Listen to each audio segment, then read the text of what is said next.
¿Qué tal, Pedro? Hey, Dios te bendiga. Siempre que vamos a hablar de un apóstol, muchos toman por referencia el apóstol Pablo, o antes llamado Saulo de Tarso, por su historia, por lo que hacía antes y por lo que vino a hacer después de tener ese encuentro transformador y milagroso con el Todopoderoso. Pero hay un hombre. ¿Qué tal Pedro? ¿Qué podemos decir del apóstol Pedro? Muchas veces al hablar de Pedro solamente nos enfocamos en el carácter de Pedro o nos enfocamos en la fe que le faltó cuando estuvo caminando sobre las aguas con el maestro. A veces solamente hacemos reflejo de aquel hombre que sacó la espada y le cortó la oreja a aquel centurión. Pero ¿qué podemos hablar de Pedro?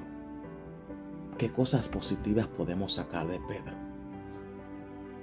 En Pedro vemos un notable ejemplo de que Dios no busca perfección, de que Dios no busca a las personas con el temple ni con el carácter correcto, sino que Dios toma a esas personas con sus temperamentos y Él es quien lo templa. Una pequeña biografía del apóstol Pedro. ¿Qué podemos decir de Pedro? Simón Pedro, conocido simplemente como Pedro, fue uno de los discípulos más destacados de Jesús. Su nombre de nacimiento era Simón Barjona y era pescador de oficio en el mar de Galilea.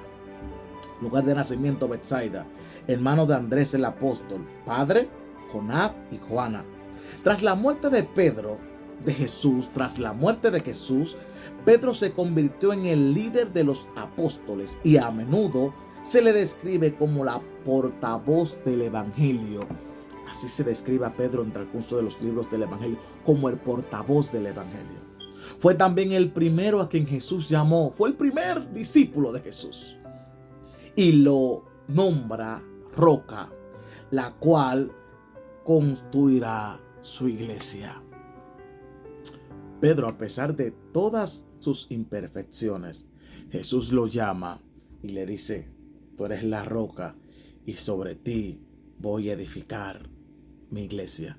Y ese mismo Pedro es el Pedro que después de ser lleno del Espíritu Santo iba bajando y los enfermos lo ponían en las aceras, en las calles, para que con tan solamente su sombra los enfermos fueran sanados.